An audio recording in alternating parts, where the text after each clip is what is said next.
Bonjour à tous, aujourd'hui on va aborder les tests psychotechniques. Alors il faut savoir que ce sont des tests qui font appel à une certaine logique scientifique, d'où la présence sur cette chaîne.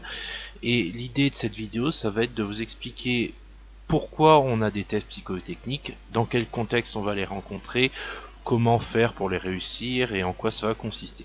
Allez, c'est parti.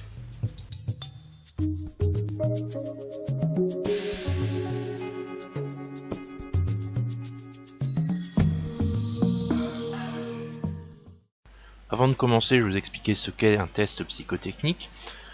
Alors il faut savoir qu'il y en a de plusieurs sortes. Généralement c'est une série de questions, alors soit 10, soit 15, soit 20 questions, parfois même plus. Et le but c'est de vous évaluer dans l'objectif d'établir un profil qui servira à diverses choses, et c'est ce qu'on va voir tout de suite. Alors le pourquoi de ces tests, eh bien c'est en premier lieu utilisé pour les tests de QI. Test de QI, tout le monde en a entendu parler, et bien c'est typiquement un test psychotechnique. On utilise également ce genre de test pour étalonner la logique d'une personne. On les utilise également pour tester la rapidité des personnes, alors dans ce cas ce sera des questions très simples.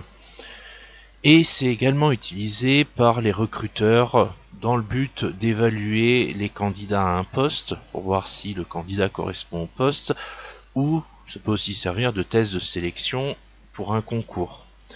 On a une palette assez large d'utilisation des tests psychotechniques et on peut bien sûr les utiliser dans d'autres contextes, tout dépend les besoins et les nécessités. Alors, où trouver ce genre de test? Eh bien, on va en trouver pas mal sur Internet. Internet est devenu une base d'informations assez vaste et les tests psychotechniques y ont tout à fait leur place. Les tests psychotechniques sont également utilisés dans un contexte médical. Les médecins sont en effet amenés à utiliser les tests psychotechniques pour les tests de QI, pour également vérifier la présence ou non de certaines maladies qui peuvent affecter grandement les capacités psychotechniques d'un individu. Et ils peuvent également prescrire ce genre de tests, comme par exemple après des infractions au code de la route où il y a une visite médicale obligatoire, pour vérifier que la personne est bien apte à conduire.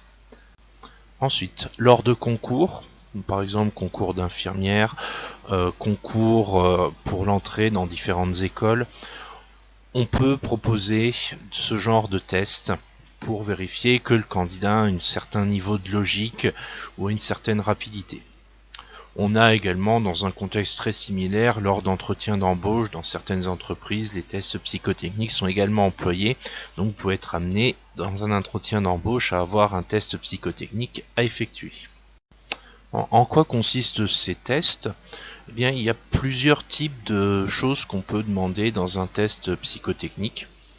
On va avoir des tests de logique, où là ce sera simplement tester votre logique sur des problèmes très simples. On va voir des tests que j'appellerais les tests de cartes, sans une autre façon de tester votre logique, mais cette fois-ci uniquement avec des cartes à jouer. On va avoir des tests mathématiques. Alors là, ce coup-ci, pour ceux qui demanderaient, c'est normal s'il n'y a pas de S, puisque c'est un test mathématique. Donc ces tests-là, ce sera vraiment des notions de mathématiques très simples à appliquer. Test physique, pareil. Alors physique au sens physique-chimie. Donc des questions très simples avec des notions de bon sens qui sont demandées, pas forcément des notions très élaborées. Les tests de mémoire, bon là je pense que tout le monde imagine bien ce que c'est, on vous demande de retenir des choses sur une diapo et la diapo d'après vous avez la question. Test des dominos, on retourne sur quelque chose qui fait appel à votre logique. Et également le test verbal, qui là fait appel à votre logique également, mais sur le côté un peu plus littéraire, avec une logique sur les mots à suivre. Il y a également d'autres types de tests, donc tous les énumérer auraient été beaucoup trop longs, donc je vous ai énuméré les principaux. Alors on dit souvent que les tests psychotechniques n'ont pas de prérequis particuliers, ce à quoi je dirais que c'est pas tout à fait exact.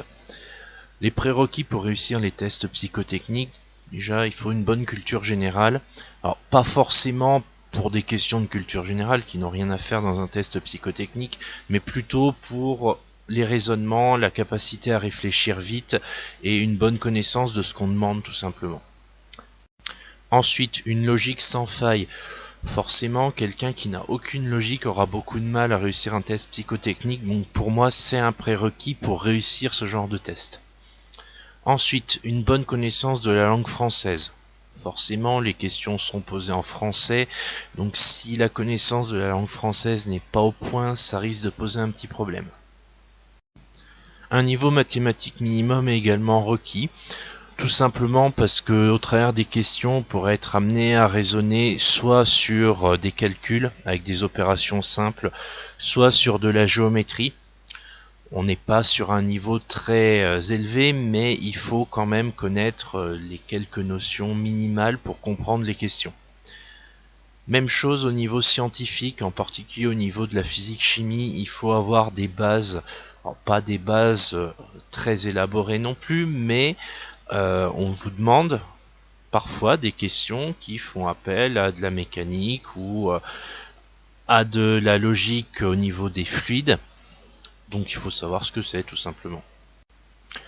Les deux derniers points, savoir gérer son stress et savoir gérer le temps, ça c'est des éléments sur lesquels il y a moyen de s'entraîner. Donc c'est vraiment des prérequis sur lesquels on peut travailler fortement pour augmenter ses chances de réussite à un test psychotechnique.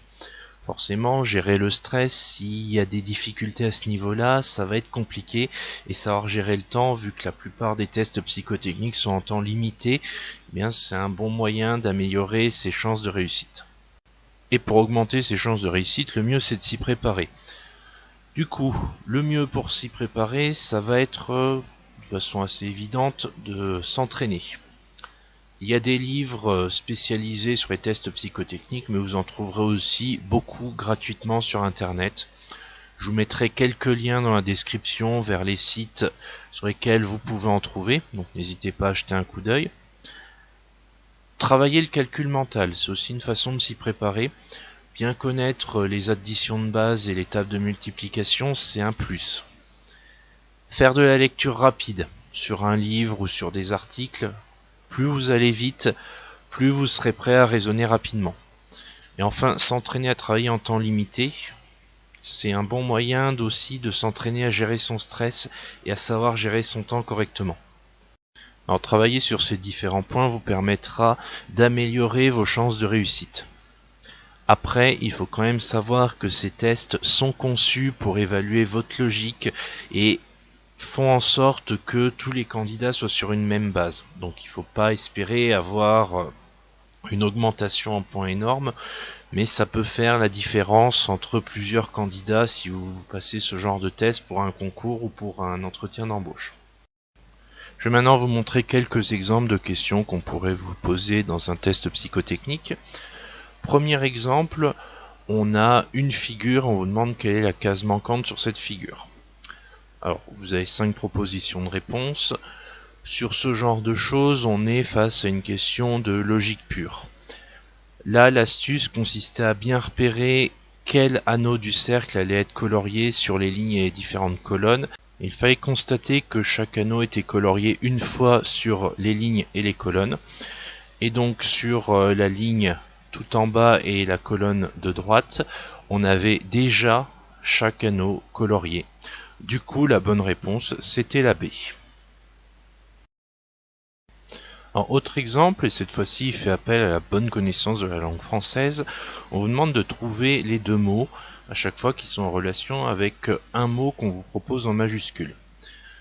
Dans le premier cas, longitude, on propose degré, tropique et méridien. La réponse à choisir, c'était méridien, tout simplement parce que c'est le seul mot qui va avec longitude. En effet, le degré c'est plutôt pour un angle et le tropique c'est plutôt en rapport avec la latitude. Par contre, le méridien c'est bien une longitude, c'est un synonyme. Dans le deuxième cas, latitude, il fallait prendre le mot parallèle. En effet, le mot ligne, il était proche de latitude, mais il est trop hors sujet, trop flou pour pouvoir faire un lien réel. Et quant à l'équinoxe, là on est face à un moment de l'année, donc ça n'a absolument rien à voir.